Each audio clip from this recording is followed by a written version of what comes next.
Um novo estudo traz um alerta importante sobre o uso prolongado de melatonina. Muita gente acha que é um sonífero natural e inofensivo, mas será que é bem assim? É que uma pesquisa encontrou uma ligação inesperada entre o suplemento e a saúde do coração. A melatonina, para quem não sabe, é o hormônio do sono. E os suplementos são super comuns. O que os pesquisadores descobriram ao analisar os dados é o que realmente chama a atenção. Eles olharam os dados de pessoas com insônia que usaram o suplemento por no mínimo 1 ano. E o resultado? Um risco quase 90% maior de diagnóstico de insuficiência cardíaca. Olhando os números, a diferença é clara. 4,6% dos usuários contra só 2,7% dos não usuários. E não para por aí. A chance de hospitalização por esse motivo foi 3,5 vezes maior. E mais, o risco de morte por qualquer causa praticamente dobrou para quem usava a longo prazo. Ok, mas como eles chegaram a essa conclusão? Vamos ver o método que usaram. Foi assim. Pegaram dados de 5 anos, comparando mais de 65 mil usuários com não usuários. Mas calma, antes de tirar qualquer conclusão, é importante entender as limitações do estudo. O próprio autor principal diz que o estudo não prova uma relação de causa e efeito. Ou seja, uma coisa está associada à outra, não quer dizer que uma causou a outra, certo? Afinal, os resultados são preliminares e deixaram de fora alguns fatores importantes. Tá, e o que fazer com essa informação toda? Qual é a recomendação? Segundo o pesquisador, talvez a melatonina não seja tão inofensiva quanto parece. E outra especialista reforça, o uso crônico não deve ser feito sem indicação médica clara. No fim, a pesquisa deixa uma pergunta no ar. O que é natural é sempre seguro? Olha, milhões de pessoas confiam nela para ter uma boa noite de sono.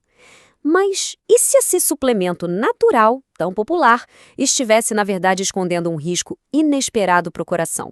Pois é, vamos mergulhar nessa história. Quem nunca teve problemas para dormir, né? É algo super comum. E quando a gente começa a emendar uma noite mal dormida na outra, a busca por uma solução rápida vira quase uma necessidade, não é verdade? E para muita gente, essa solução tem um nome bem conhecido: melatonina. É vendida como algo natural, super seguro e tá ali, na prateleira de qualquer farmácia, bem fácil de comprar.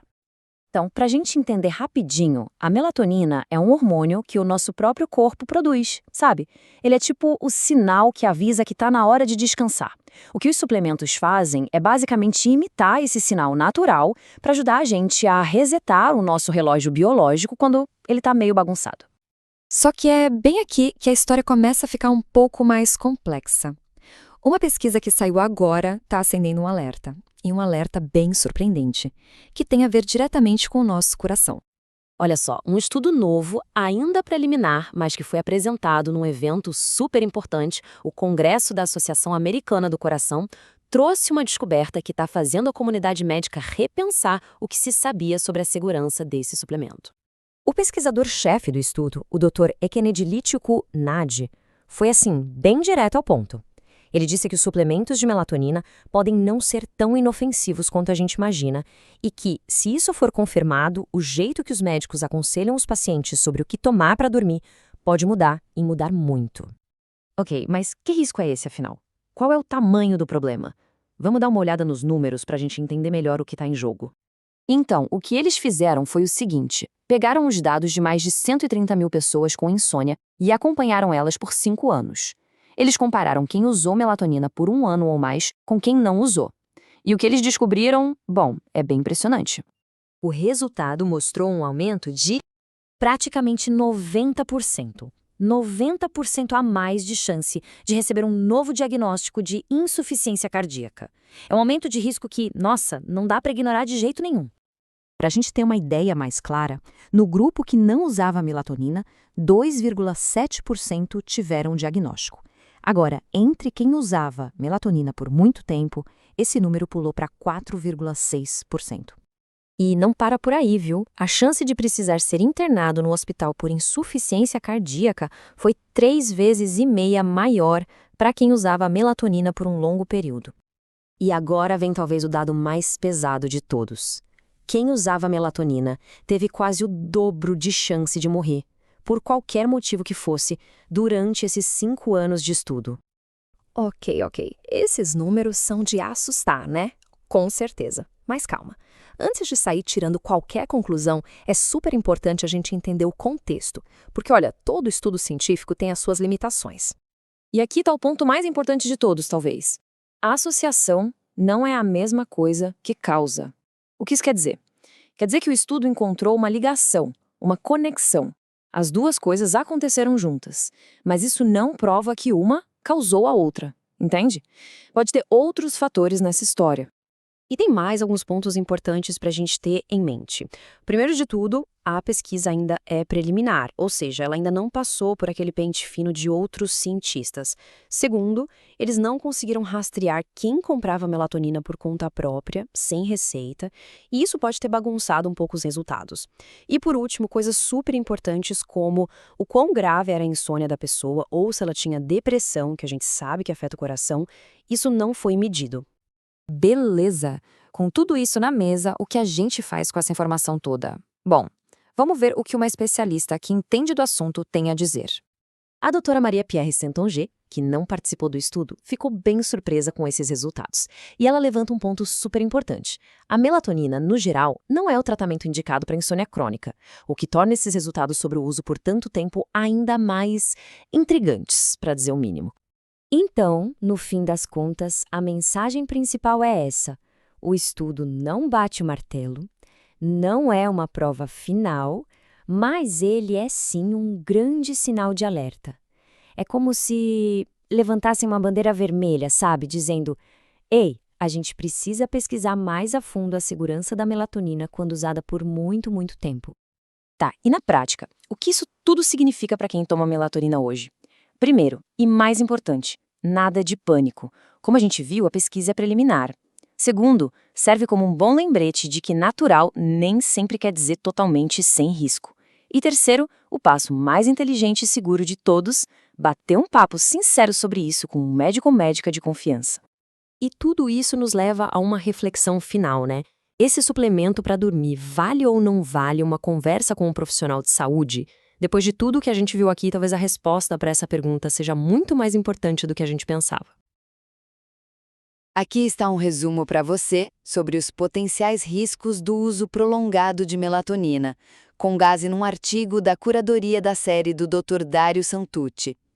Sabe aquele suplemento super popular para dormir que muita gente vê como natural?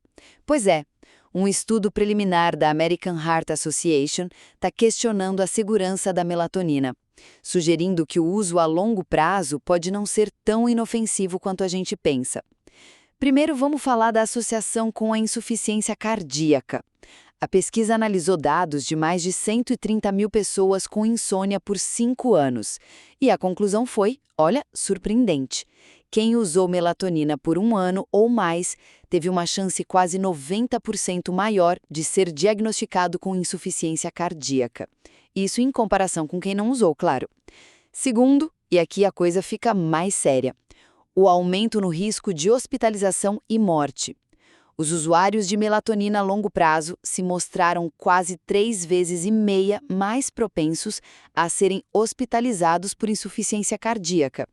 E mais, eles tiveram quase o dobro de probabilidade de morrer por qualquer causa durante o estudo.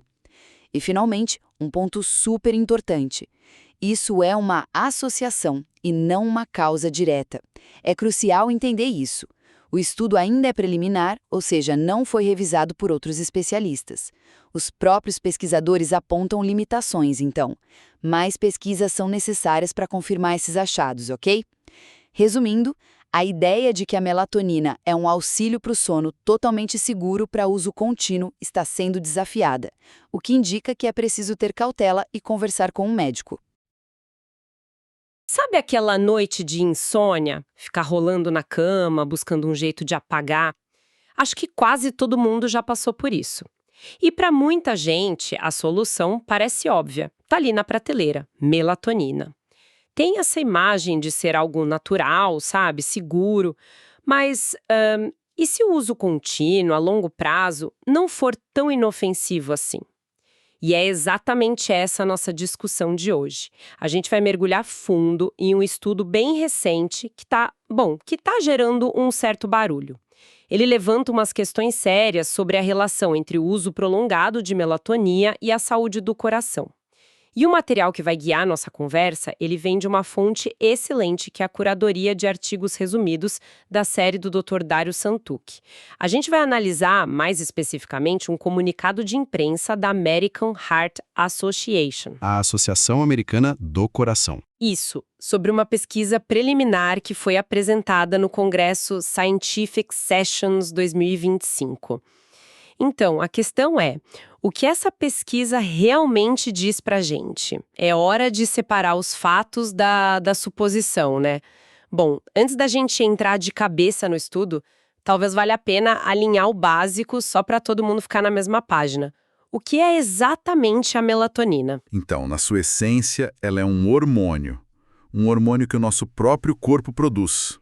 Tem uma glândula bem pequena no centro do cérebro, a glândula pineal, e é ela que produz a melatonina para regular nosso ciclo de sono-vigília. O famoso relógio biológico. Exatamente. Quando escurece, os níveis de melatonina sobem e isso sinaliza para o corpo que, olha, é hora de descansar. Aí, com a luz da manhã, os níveis caem e isso ajuda a gente a despertar. E as que a gente compra? Mas quimicamente idênticas. E por isso se popularizaram tanto para insônia, para jet lag. Certo, o hormônio do sono.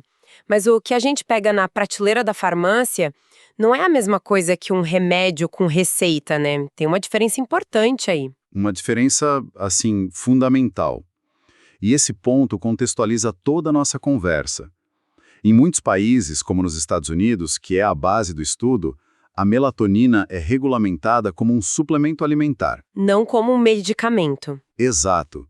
E isso significa que ela não passa por aquele processo super rigoroso de aprovação que um remédio de tarja preta, por exemplo, passaria. Nenhuma agência do governo garante que a dose que está no rótulo é a dose que está de fato dentro do comprimido. Isso é sério. Muito. Nem a pureza do composto. Já saíram estudos mostrando variações assim, gigantescas. Alguns produtos tinham menos de 20%, outros mais de 400% da dose do rótulo. Mais de 400%? Nossa, isso é assustador. Essa falta de padrão por si só já é um baita sinal amarelo, né? E imagino que esse cenário meio terra de ninguém regulatório foi o que motivou os pesquisadores. Exatamente. Quando você tem um produto que é tão popular, que é usado por milhões de pessoas a longo prazo, e ao mesmo tempo tem pouquíssima supervisão sobre a qualidade, sobre a dosagem, bom, isso cria uma lacuna de conhecimento que é perigosa. Faltavam dados, sabe? Dados robustos sobre a segurança cardiovascular do uso crônico. E eles viram essa brecha e decidiram usar o poder dos grandes bancos de dados para tentar responder a isso. E que banco de dados foi esse? Como é que eles montaram o estudo? Eles usaram uma ferramenta muito poderosa chamada TriNetX Global Research Network. Ok. Pensa nela como se fosse uma biblioteca gigantesca de registros de saúde eletrônicos, anônimos, claro, de milhões e milhões de pacientes de vários países. É o poder do Big Data na medicina. Precisamente. O que é incrível sobre essas redes como a TriNetX é que elas dão pra gente um poder estatístico imenso. Elas permitem encontrar padrões, associações que estudos menores, com algumas centenas de pessoas, jamais conseguiriam detectar. Entendi. Então, com acesso a essa montanha de dados, eles selecionaram mais de 130 mil adultos com diagnóstico de insônia e seguiram essas pessoas por 5 anos. A partir daí, definiram 2 grupos para comparar, né? Isso. Um que eles chamaram de grupo melatonina, com pessoas que tinham o uso do suplemento registrado por 1 ano ou mais, e o outro, o grupo controle, com gente que também tinha insônia, mas sem nenhum registro de uso de melatonina. E eles foram muito meticulosas nessa comparação. Fizeram um negócio que a gente chama de pareamento por propensão. O que isso significa na prática? Significa que eles ajustaram os 2 grupos com base em 40 fatores diferentes. Idade, sexo, outras doenças como diabetes, hipertensão, o uso de outros remédios. A ideia é tentar deixar os grupos o mais idênticos possível, sabe? Exceto por uma única coisa. O uso prolongado de melatonina. Exato. E eles também tiveram cuidado de excluir pessoas que já tinham insuficiência cardíaca ou que usavam outros remédios controlados para dormir, para não confundir os resultados, certo? Certo. Mas, e este é um ponto crucial que a gente precisa ter em mente desde já. Com esse tipo de estudo, que é um estudo observacional, que olha para dados do passado, o grande desafio é sempre diferenciar uma associação de uma causa real. Só porque duas coisas acontecem juntas, não quer dizer que uma causou a outra. Né? A gente vai ter que manter essa lente bem crítica quando for olhar os resultados. Ótimo ponto, vamos manter isso em mente. Ok, então com os grupos definidos, o cenário montado, a gente chega nos resultados. E, sendo bem sincera, quando eu li isso pela primeira vez, eu tive que reler, porque o que eles encontraram foi impactante. O primeiro achado foi sobre o diagnóstico de insuficiência cardíaca. Que é uma condição séria, né? Quando o coração já não consegue mais bombear o sangue de forma eficiente para o resto do corpo. Exato. E o estudo mostrou que os usuários de longa data de melatonina tiveram uma chance cerca de 90% maior de receber esse diagnóstico ao longo dos 5 anos. Em números, deu 4,6% no grupo da melatonina contra 2,7% no grupo controle. Pois é. E esse já é o primeiro grande alerta. Um aumento de risco relativo de 90% para um desfecho tão grave não é algo trivial. Mesmo com todas as ressalvas que a gente ainda vai discutir, o número desse já acende uma luz vermelha na comunidade médica e nos pacientes. E o sinal fica ainda mais forte quando a gente olha para as hospitalizações. O risco de uma pessoa ser hospitalizada especificamente por insuficiência cardíaca foi quase 3,5 vezes maior no grupo da melatonina. A gente está falando de 19% dos usuários de melatonina hospitalizados. 19%? Isso, comparado com só 6,6% do grupo controle. Esse dado é talvez ainda mais preocupante que o primeiro, sabe? Porque um diagnóstico pode ter lá suas subjetividades, mas uma hospitalização é um evento concreto, é grave. Um aumento de 3,5 vezes é um sinal muito, muito forte. Sugere que não só mais pessoas estavam sendo diagnosticadas, mas que a condição delas talvez fosse mais severa, a ponto de precisar de internação. E, por fim, eles analisaram a mortalidade por todas as causas. E o padrão se repetiu. A probabilidade de morrer por qualquer motivo durante o estudo foi quase 2 vezes maior no grupo da melatonina. Foi de 7,8% contra 4,3% no grupo controle. O autor principal do estudo, o Dr. Ekenediliko Nadi, resumiu bem o sentimento de todo mundo. Ele disse: os suplementos de melatonina podem não ser tão inofensivos quanto se assume. Essa consistência, sabe? Aumento no diagnóstico, na hospitalização e na mortalidade. É isso que torna os achados tão perturbadores. Não é um dado isolado. É um padrão em 3 desfechos de saúde muito sérios. O comunicado de imprensa também trouxe a visão de uma especialista que não participou do estudo, a doutora Marie-Pierre Santonge. E ela pareceu igualmente surpresa, não só com os resultados, mas com a prática em si. Sim, e o comentário dela foi muito pertinente. Ela expressou espanto com o fato de que a melatonina estava sendo usada e, em alguns casos, registrada em prontuários, o que sugere que o médico sabia. Por mais de 1 ano para insônia. Por mais de 1 ano. Ela ressaltou que, pelo menos nos Estados Unidos, essa não é a indicação do produto, e que o uso crônico não deveria ser feito sem uma avaliação e uma indicação muito claras, o que, na prática, parece que não está acontecendo. Ok, os números são fortes, a reação dos especialistas é de cautela, de surpresa. Isso pode assustar muita gente que toma melatonina toda noite. Mas como você mesmo disse lá no início, a gente precisa aplicar aquela lente crítica. É a hora de desempacotar as limitações e os poréns desse estudo. Sem dúvida. Este é o momento mais importante da nossa análise. O primeiro e maior ponto que não pode ser subestimado é: o estudo mostra uma associação, uma correlação. Ele não prova de forma alguma uma relação de causa e efeito. Certo, a clássica diferença. Só porque se vende mais sorvete quando tem mais ataque de tubarão, não quer dizer que o sorvete causa o ataque. Exato. O fator oculto é o verão. E aqui pode ter muitos verões escondidos. A gente não pode afirmar com base nestes dados que a melatonina causou os problemas cardíacos. A gente só observou que o grupo que usou melatonina por mais tempo também teve mais desses problemas. A grande pergunta é: Por quê? E o próprio estudo aponta umas pistas. Uma delas é o que a gente já falou: a venda livre. Peraí, se a melatonina é vendida sem receita, como eles podem ter certeza de quem estava no grupo controle?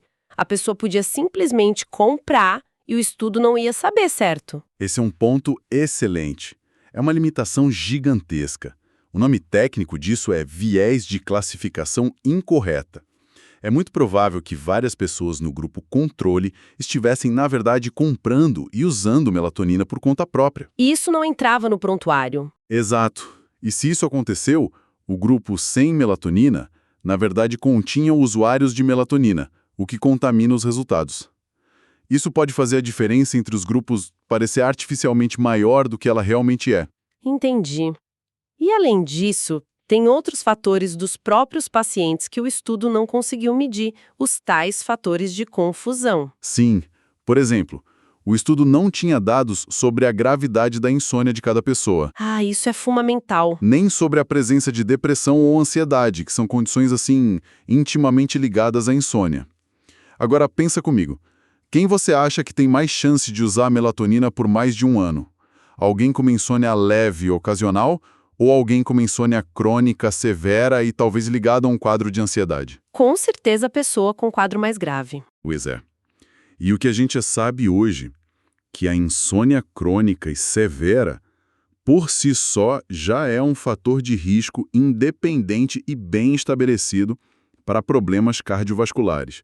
O estresse de não dormir noite após noite tem um custo físico para o corpo. Então, é totalmente plausível que o estudo não esteja medindo o efeito da melatonina, mas sim o efeito da condição de base que levou as pessoas a usarem a melatonina por tanto tempo. O vilão pode ser a doença, não o remédio que tentou tratá-la.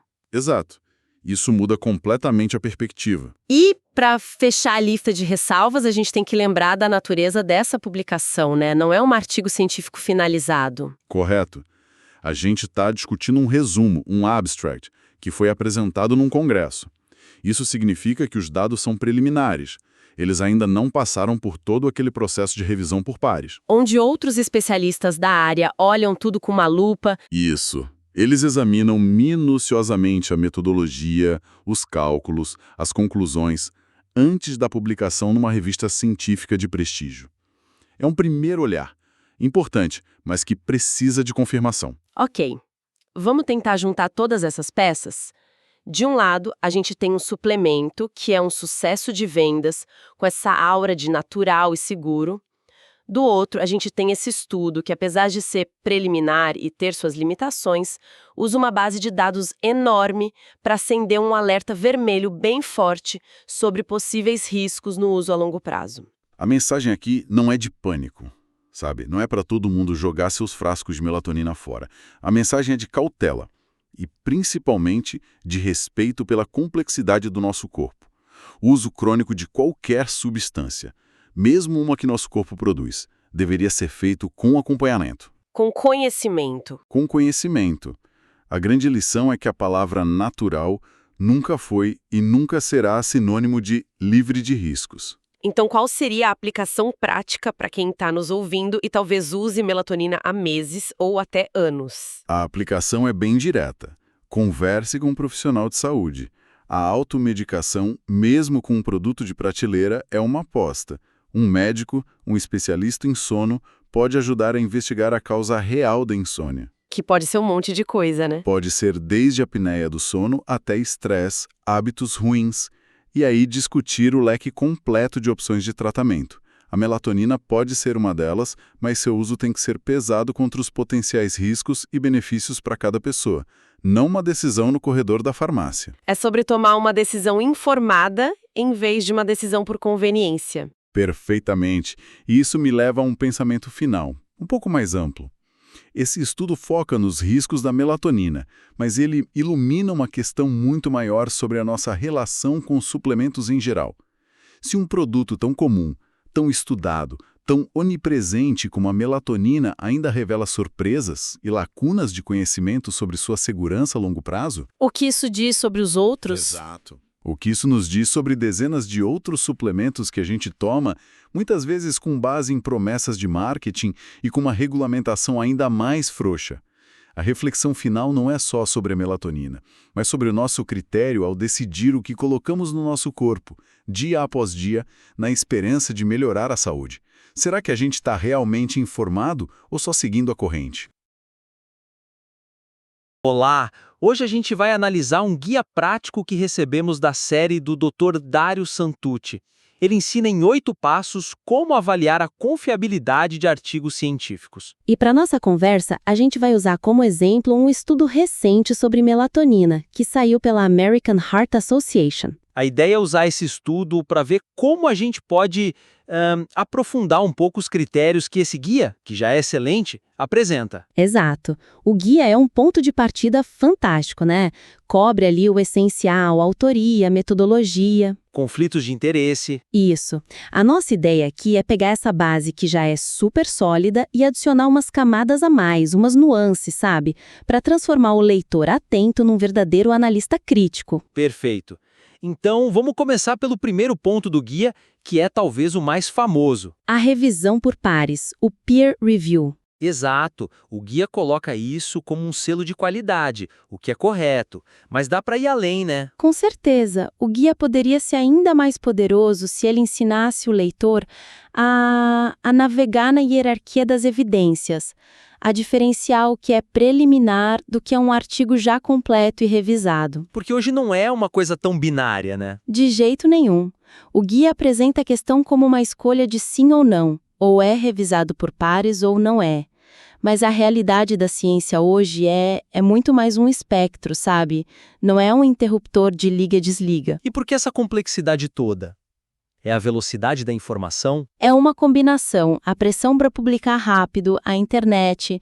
Isso criou um ecossistema gigante de comunicação científica que vem antes da revisão por pares. Você fala dos pré-prints, por exemplo? Pré-prints, resumos de conferências, que são tipo um trailer de filme, sabe? Uma amostra de uma pesquisa que ainda está rolando. E que são super importantes para o avanço da ciência. Muito. O perigo é quando um leitor ou até um jornalista pega uma notícia baseada num desses resumos e trata aquilo como se fosse uma verdade já, estabelecida. Entendi. Então a sugestão não é ignorar isso, mas saber onde cada coisa se encaixa nessa escada de evidências. Exatamente. Seria adicionar uma seção no guia que explicasse esses formatos, o peso de cada um. Isso daria para o leitor uma ferramenta de análise mais sofisticada. Uma espécie de régua para medir o quanto aquela pesquisa já amadureceu. Perfeito. E o estudo da melatonina que a gente está usando é o exemplo ideal para isso. Por quê? Porque o próprio comunicado da American Heart Association, de uma forma muito responsável, já abre com um aviso bem claro. Ah, eu vi isso. Eles falam que os achados são preliminares. Na primeira linha, eles dizem: os resumos apresentados não são revisados por pares e os achados são considerados preliminares. Eles sabem o risco de má interpretação. O guia poderia usar isso para criar uma regra prática. Que tipo de regra? Algo do tipo: encontrou um estudo que é um resumo de conferência? Trate como fumaça, não como fogo. É um sinal de que algo está sendo pesquisado ali. E o próximo passo seria do próprio leitor. Isso. Vá atrás da publicação futura do artigo completo. É lá que a história toda vai estar, com os detalhes, com a análise profunda que talvez até mude um pouco aqueles achados iniciais. Isso é ótimo. Transforma o leitor de um consumidor passivo para um observador ativo do processo científico. Exato. O que me leva a outro ponto do guia, o número 3, sobre a metodologia. Ele fala que ela tem que ser clara, replicável. Mas você argumenta que tem um jeito quase contraintuitivo de avaliar isso. Sim, é que a discussão sobre metodologia ficaria muito mais rica se ensinasse o leitor a valorizar quando os próprios autores admitem abertamente as limitações do estudo deles. Ah, interessante. O guia hoje incentiva o leitor a ser um detetive, a caçar falhas. O que é válido, claro, mas ele esquece um ponto que para mim é crucial. Que seria? A transparência dos pesquisadores sobre os pontos fracos do próprio trabalho.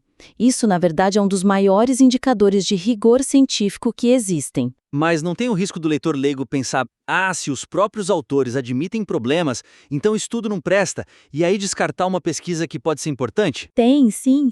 É uma preocupação super legítima. E é por isso que o guia precisa educar sobre como interpretar essa seção. A questão não é se um estudo tem limitações. É que todo estudo tem. Exato. A ciência perfeita, sem nenhuma ressalva, simplesmente não existe. A ciência que se vende como infalível é muitas vezes a mais suspeita de todas. Então a sugestão é incentivar o leitor a procurar ativamente pela seção de limitações. E a interpretar aquilo não como uma confissão de fracasso, mas como um sinal de análise honesta. A ausência total dessa discussão deveria ser um alerta muito maior do que a presença dela. É uma inversão de perspectiva muito boa. Em vez de procurar o que os autores esconderam, você valoriza o que eles revelaram. É um sinal de honestidade intelectual. É como ler a avaliação de um produto na internet, né? Você confia muito mais naquela que aponta os prós e os contras do que na que só fala que o produto é perfeito. Com certeza. E, de novo, o estudo da melatonina é um exemplo didático. Os pesquisadores detalham várias limitações importantes e, ao fazer isso, eles fortalecem a credibilidade deles. Que tipo de limitação eles apontam lá?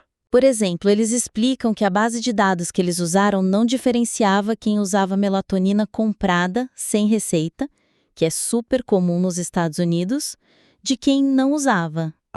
Entendi. Então pode ter gente no grupo de controle que na verdade usava melatonina? Exatamente. O que, ironicamente, poderia até estar subestimando o risco que eles encontraram. Nossa, olha que complexo. A limitação nesse caso pode até sugerir que o efeito real é maior. Viu? É muito mais do que só dizer o estudo é falho. Eles também admitem que não tinham dados sobre a gravidade da insônia, por exemplo. O guia poderia ter uma dica prática. Qual? Algo como: uma pesquisa de qualidade não é aquela sem limitações, é aquela que as conhece e as discute abertamente. Se os autores não falam de nenhuma limitação, desconfie. A ciência de verdade reconhece suas fronteiras. Gostei. E essa ideia de integridade científica me parece o gancho perfeito para o nosso terceiro ponto. Que se conecta com o quinto ponto do guia, sobre objetividade. Isso. A honestidade não está só em admitir as limitações, mas também na precisão da linguagem que se usa, certo? Perfeitamente colocado. O guia pode aprofundar muito a ideia de transparência se explicar a diferença crucial entre associação e causa e efeito. A famosa confusão entre correlação e causalidade. Essa mesma. O texto atual não prepara o leitor para isso, que é uma das maiores fontes de desinformação que existem. As pessoas pulam para a conclusão de que uma coisa causa outra, quando a pesquisa só mostrou que elas acontecem juntas. E aí nascem as manchetes alarmistas, né? Estudo mostra que comer X aumenta o risco de Y. E de repente todo mundo acha que X é veneno. Exato. E a história é muito mais complexa. Pode ser que X cause Y, mas pode ser que Y cause X. Ou, o que é muito comum, pode ter uma terceira coisa, um fator Z, que causa os dois. O exemplo clássico do café e doença cardíaca. É esse. A conclusão apressada. Café faz mal para o coração. Mas talvez quem toma muito café também fuma mais, dorme menos, é mais estressado. O culpado pode ser outro. Estabelecer causalidade é muito, muito difícil. Certo. Então, na prática, como o guia poderia ajudar o leitor a não cair nessa armadilha? A sugestão é incluir um item de verificação específico sobre a linguagem usada. É quase um treinamento de vocabulário crítico, sabe? Ensinar a pessoa a procurar por palavra-chave? Exato. Termos que indicam associação e não causalidade. E o que isso significa? É aprender a ler as entrelinhas da ciência. E quais seriam essas palavras, esses sinais de alerta, ou, nesse caso, sinais de responsabilidade? Palavras como associado a, ligado a, correlacionado com, maior risco entre aqueles que, elas não significam causa. E o estudo da melatonina faz isso bem. Impecavelmente.